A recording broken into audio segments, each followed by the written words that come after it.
right, welcome back to Two Ski Geeks. It's your boy Will Call, and it is May the 5th, which was makes yesterday, of course, May the 4th be with you, and so that's going to be the theme of the show. Now, since it's the first Sunday of the month, I'm trying to get in the rhythm of doing like bagging and boarding on the first Sunday, but yesterday was a special occasion. I mean, for most sci-fi fans and comic book fans, Star Wars is a pretty momentous, huge deal. So May the 4th, eh, yeah, you got to speak on that. And of course, Disney had its premiere of Tales of the Sith. And so yeah, that was a great series. But I'm going to get into that in a little bit because I got some stuff to show you here that's a little pile in front of me regarding Star Wars. But before I get started with that, of course, we're going to get started with because we talk about beers, and I'm a beer head. So I'm going to pour one. Today's beer is called Citrus Sunrise. It's by Founders. And let me see here because I need to put on my eyeballs to tell you where it's made. Founders should be one of the local beers here. Let me see what it is. Should be one of the local ones from Virginia here, I believe. Nope, take that back. Grand Rapids, Michigan. Founders Brewing Company, Grand Rapids, Michigan. Okay, and this one, as you can see, it's quite strong at 10%. It's not a play toy. So I'm looking forward to seeing what this tastes like. It was a strong recommendation. I bought it last weekend, but I'm pouring it for the first time. I kept it a week, but I bought it at the local grocery store last week here in Virginia. And as you see, it's got great color. It looks great. Mm. Smells great. Let's see here. I'll read this. Citrus Sunrise, like a hot summer, delivers what you've been craving all winter. This tequila barrel aged blood orange Imperial Ghost or Ghost A Ghost defies any ghost experience you've ever had. Filled with big, bold citrus flavors and the right amount of tangy sweetness balanced by an easy drinking high ABV alcohol based volume. And so Citrus Sunrise is the perfect outdoor sipper that doesn't skimp on the flavor. So we're going into summer. The weather's getting warmer. And so this is one of the first summer beers again. So I'm going to hold it one more time. Founders Citrus Sunrise. Let's give it a sip.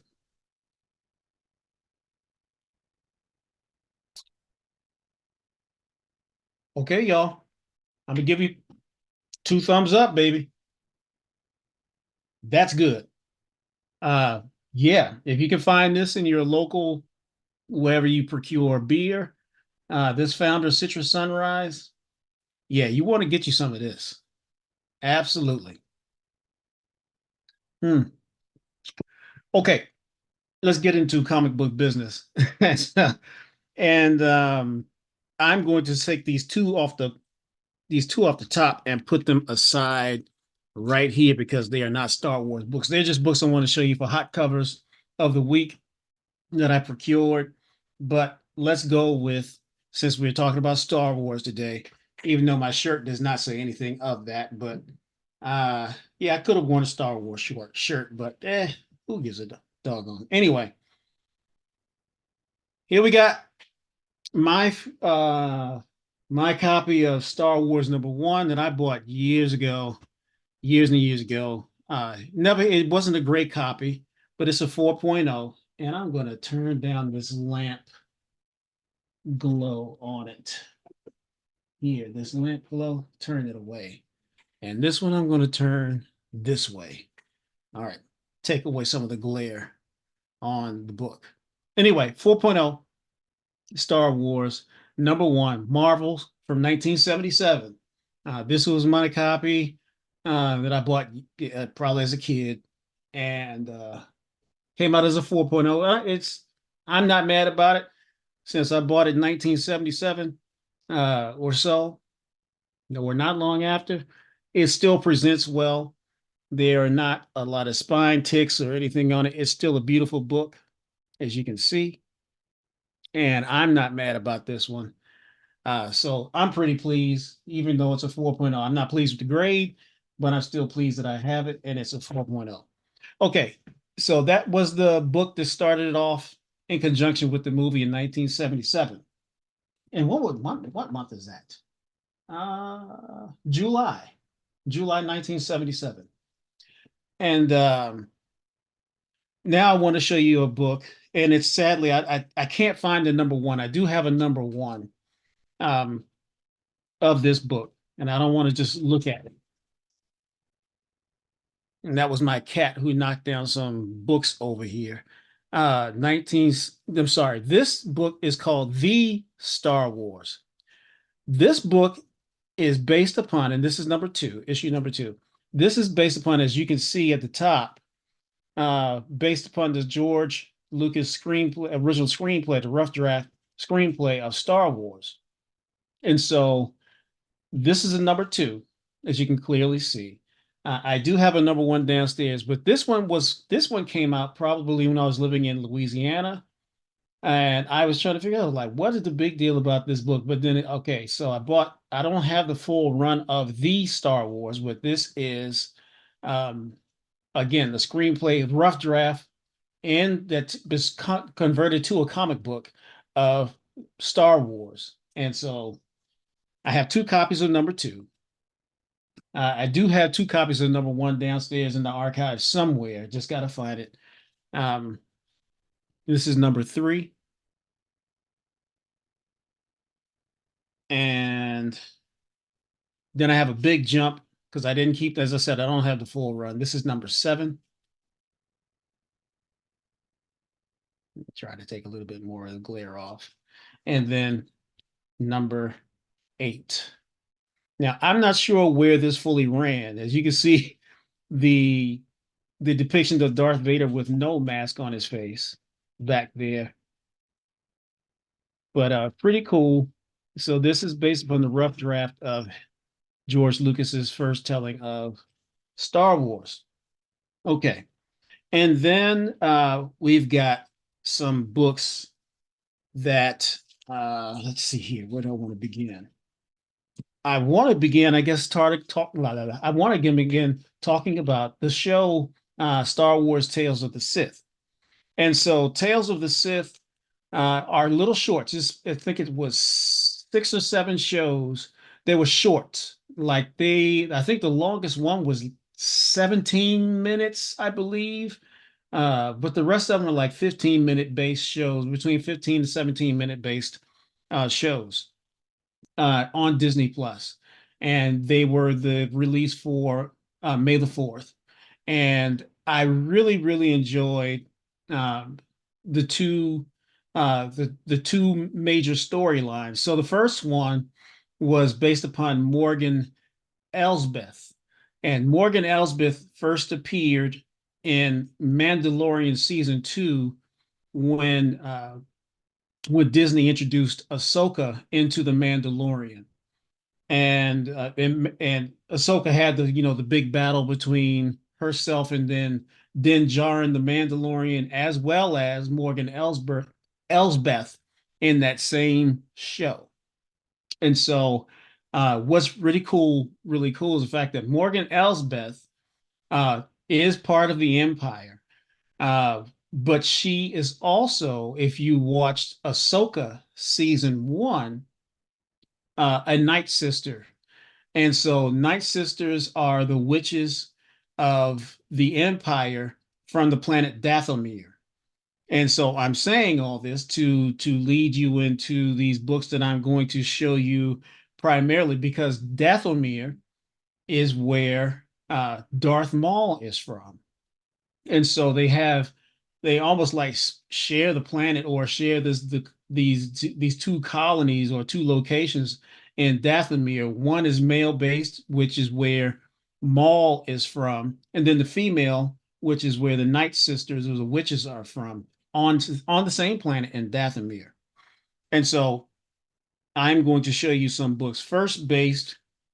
Uh, this is one of the early books of Darth Maul in Star Wars Tales. And this one, and I've shown you this book before in the archives, but this is one where Darth Maul and Vader square off against each other in this Star Wars Tales #9. And so I have two copies of this book here. I believe this is, I think this is my better copy, but Star Wars Tales #9, or this might be my somewhat beat up copy. I think I have a better one. Anyway, regardless of two of this with Star Wars between Darth Maul and Darth Vader. And then I'm going to skip down to the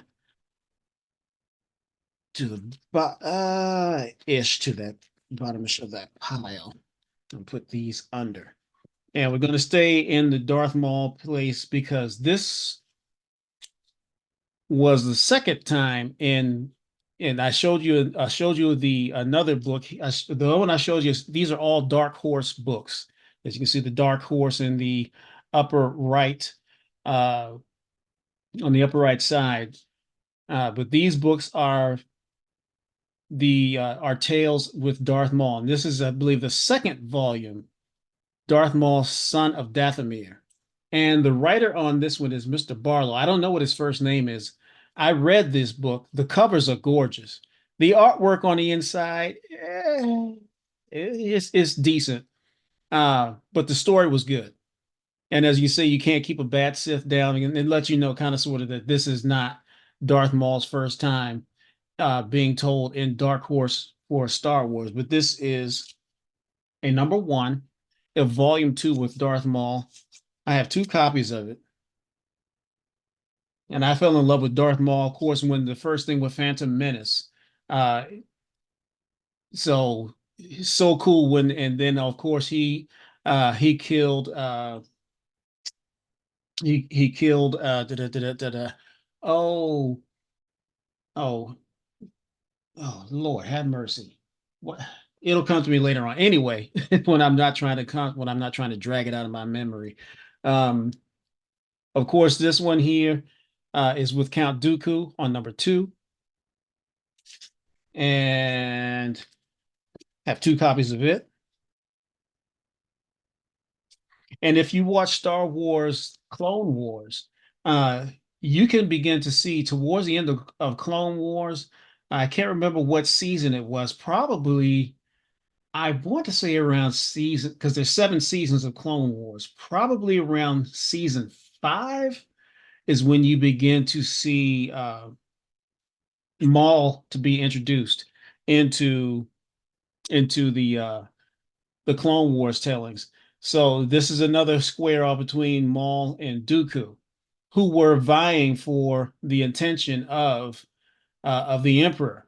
And so the Emperor was, for the most part, almost about ready to wash his hands of Maul and procure Dooku, and it was training Dooku, who, if you watched in the Star Wars Tales of the Jedi, Dooku was once a Jedi who turned to the dark side, and the Emperor turned him to the dark side.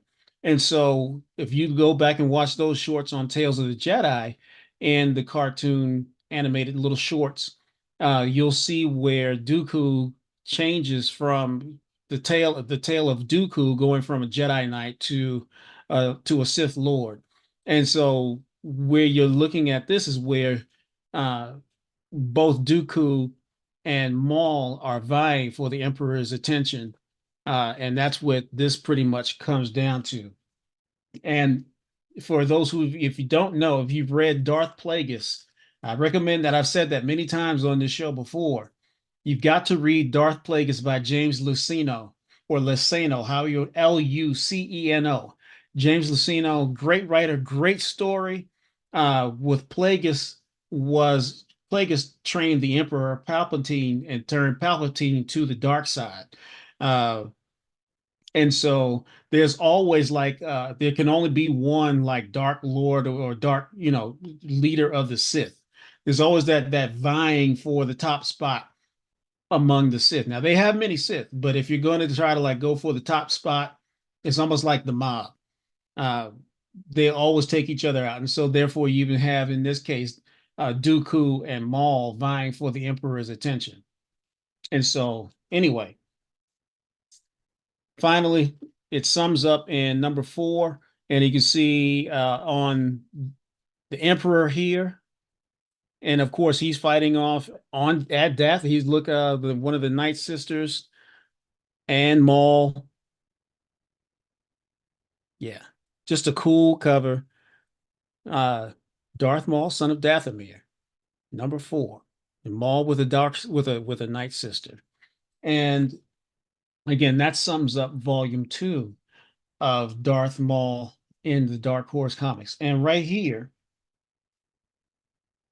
I have the first Darth Maul volume. Darth Maul number 1, just named Darth Maul. And I'm trying to get the glare off of this one so you can see it as clear as possible. I got this one signed by the writer, Ron Mars, Ron Mars is known for his writing on Green Lantern, as well as the cover artist, Jan Duursema. I got their autographs on this book last year at Baltimore Comic-Con. They were both there, and I'm very proud to have this. I wish it could have graded higher, but I'm still glad to have it in my collection. So this is Darth Maul, Volume 1 in comics. And I'm just, yeah, only disappointed in the grade. Otherwise, I love it. Um, and then we'll go back because I've shown you this before. This is the first appearance of Ahsoka Tano from Clone Wars number 1, as she is a Padawan with Anakin. You can't see their faces, but they're both on the cover. Anakin and Ahsoka Tano on the cover. And if you recall again, Ahsoka showed up in the animated series of Tales of the Jedi in the first half of the. I think she was one of the first 2 or 3 stories of Tales of the Jedi. Whereas though in this case, yesterday's Tales of the Sith, the first 3 stories were about Morgan Elsbeth and her ties to Thrawn and how she got into the Empire. Because the Empire destroyed Dathomir. They burned and destroyed the Empire and killed a ton of the Night Witches as well in that first, sorry, spoiler, but you'll see what I'm talking about. Morgan Elsbeth got into the Empire. Shockingly, uh, after they wiped out her race for the most part, or killed a bunch of them. But she joined the Empire after the fact. And so that's an interesting little twist that she would take that direction after they destroyed. You would think that maybe she would fight against them, but that's not what happened. Okay, so I'm going to stay in the vein of the Sith, because of the fact that that was the show for yesterday. So the first, like I said, the first 3 tales in Tales of the Sith were about Morgan Elsbeth. The second 3 tales were about Bariss Offer, and she was once a Jedi who turned to the dark side, and also she was also a compadre of Ahsoka Tano in the Jedi when they were Padawans together and training to become Jedi Knights. And Bariss Offer was, a female Jedi Padawan with Ahsoka, and she ended up betraying the Jedi on Coruscant, and she had her own personal reasons, and so she turned to the dark side. And I'm not going to give it. I gave one spoiler by mistake, but the second 3 tales are about Bariss Offer in her time as a Sith, and they're pretty good story. All of them were very good stories. I highly recommend taking your time. Oh, hi, Janet. Everybody, this is Janet, my cat, who is making her Not his, I don't think it's her first time on the show, but okay. You gonna get down now? Thank you. All right. And so again, staying with Star Wars books with the jet with the Sith. This is Tales of the Jedi, Dark Lords of the Sith. This is one of the first stories with Star Wars as they were telling tales and going into stories about the Sith. And that's number one. I have number two somewhere. I got the whole run. I don't they're spread around. This is number three. And as you see, this is a six-part story. But I do have all six somewhere around here. I believe I have it in triplicate, at least doubles. I have it at least twice, but I believe I may even have it in triplicate. This is Star Wars Golden Age of the Sith, number one. And yeah, I have several copies of this. This is number one. It's Golden Age of the Sith, number two. And you can see two of five. And I'll back it up a little bit so you can see it a little bit better. There we go. Now I see how to fight the glare. I'll turn it this way. This is number five of five on this Tale Golden Age of the Sith. All right. And again, I have all these books. I have them all as well. And then we have The Fall of the Sith. And this is number one of five. Now, this one, I may not have the full run on. I've got to double check on this one. I may not have the full run. And as you can see, the writer is the same. Anderson is the same on all these Sith books. And as well as the artist. And then we have The Sith War, number one. And that's number one of six, two of six, three. And this one, I'm sure I have the full run on this one. I'm pretty doggone sure I have the full run. I was just trying to find at the easiest place I could just grab my recent pile of Dark Horse Star Wars books. That's a small sampling, but I have a deeper run, a deeper source of somewhere in the archives.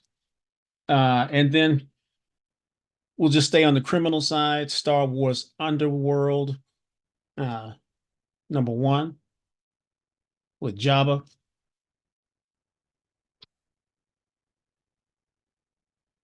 Underworld number three of five.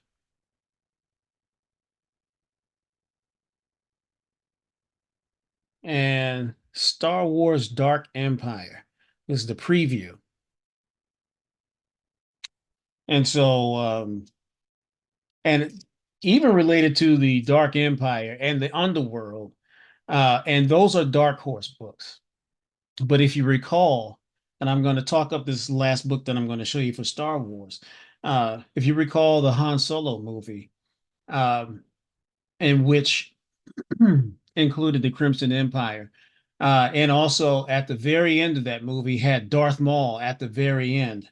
Um, and so all that happened like between where Han Solo was from, and I can't think of the name of the planet where Han Solo was originally from, and then the ongoings with the criminal enterprise on Tatooine, where Luke Skywalker is from.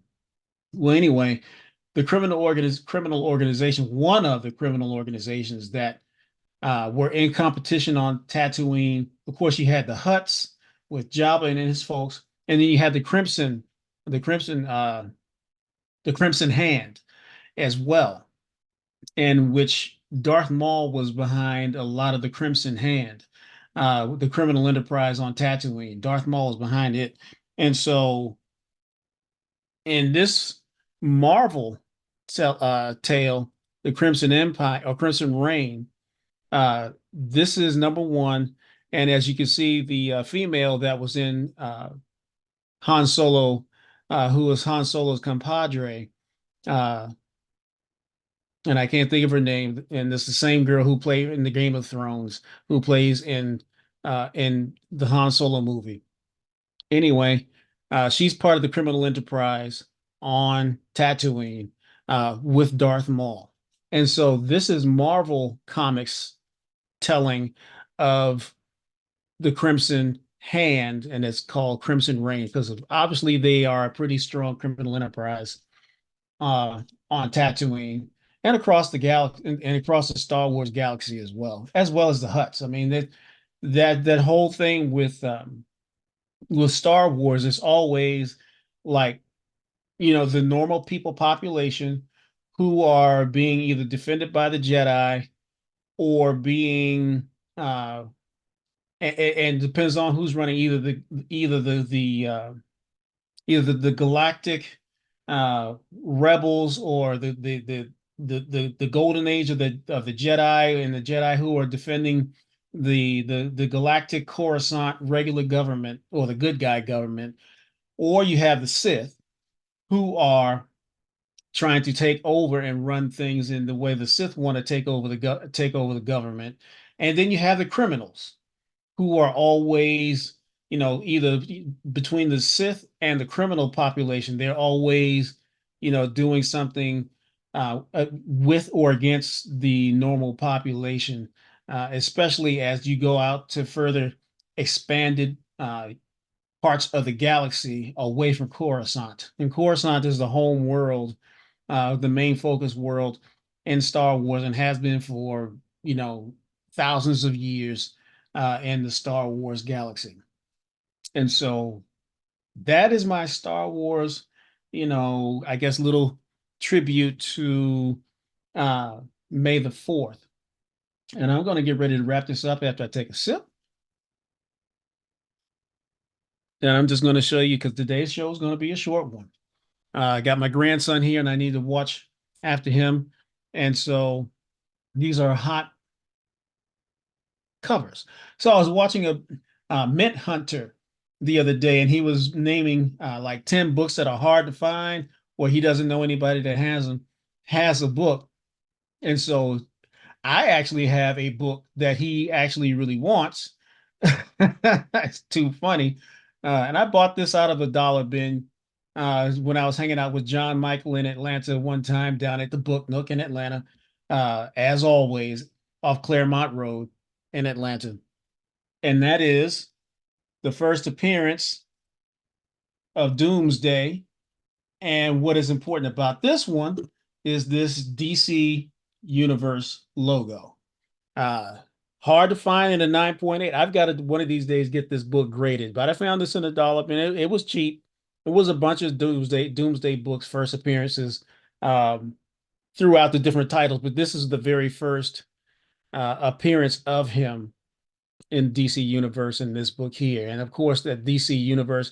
And I would recommend if you're looking for books that are valuable, these books from the 1990s uh, that have this DC Universe label on them, they are pricey. You'll probably pay up. And I think if I recall, this book may run you about between $300 to $500 in a 9.8, something like that. First appearance of Doomsday. And I'm almost done. This book came in mail call this week, and it is a hot book. It's, I believe, in CBSI top 10 and also on the Key Collector top 10. This book is on the list. It's number 9 on the CBSI Hot 10, and I can't recall what number it is in the Key Collector top 10, but that is this Harley Quinn, and it is number 39. This sci-fi-ish, almost throwback to the 1950s homage sci-fi cover of Harley Quinn, number 39. I saw this about a month and a half ago online, and I got in on it cheap. Thank God, only paid about $30 for it at that time because it ain't $30 today. It's running at cover probably close to $200. So I'm glad I got in on this one before the hype of what it is today. But very beautiful cover. I'm glad to have it in the collection. And the last book I'm going to show is the first appearance of an old, not old, but when Pamela Anderson was the hype, uh, when she did the movie Barbed Wire. So this is the first appearance of Barbed Wire. Uh, long before the movie that Pamela Anderson was in. This is the first appearance of the character Barbed Wire, and this Dark Horse Comics, Comics Greatest World dollar book. I paid more than $1 for it recently, but I didn't pay a lot for it. It was pretty cheap, and so just finding different books that I find to be intriguing to me to add to the collection, and that's one of those ones that I mean, say what you want about Pamela Anderson, attractive girl back in the '90s when she was a stuff, but she played in the movie Barbed Wire, and I'm glad to have that in my collection. And then finally, last thing I'm gonna show. This came in the mail as well this week. My statue of the Spectre, as you can see on the box. Um, this thing is gorgeous. Uh, Enjoying the hell out of this. The focus will come in clearly if it will decide to focus in. Hello. But anyway, I see it's just going to be a little trippy right now. Are you going to focus in right or no? Okay, here we go. So I love this one. Has the little him arriving from the mist and the Spectre. If you don't know, is also one of my favorite characters. Old DC character from the 1940s. He appeared in the comic book called More Fun number 52. And people try to talk about it. I'm going to make this as brief as possible, but I will say people try to talk about Marvel value books, high value versus DC. Now, I'm going to tell you, DC books from the gold and silver age, if you try to put together a collection of the first appearance of the heroes from Justice League, and that was in 1950s, 1959. If you try to put together a collection of the first appearance of those heroes, let alone the Justice Society that predated them in the 1940s, if you try to put together a collection on those books, they would stomp a mud hole in what Marvel's books are worth. You cannot compete. Those books, this first appearance of the Spectre, it's More Fun 52. Holy crap, you're gonna spend hmm, probably about between 100 to 200,000 for that book, and decent and a decent condition. I ain't even gonna say a decent condition. Uh, these characters from and that's he's a Justice Society character, and but just price out. I'll try to I'll find a video that I watched the other day of a dude who tried to price out, the first appearances of characters that appeared in Justice League. I mean, because if you want to talk about and showcase number 4, I believe, is the first appearance of Barry Allen, the Flash. That's showcase number 4. And then I believe the next one is the first appearance of Hal Jordan, Green Lantern, number 5. Those books, holy Moses, uh, between 50 grand to 100. Uh, yeah. And the what's known about Barry Allen, the Flash, in that showcase number 4, that is depicting like it's known as the book recognized as the introduction of the Silver Age in comic books.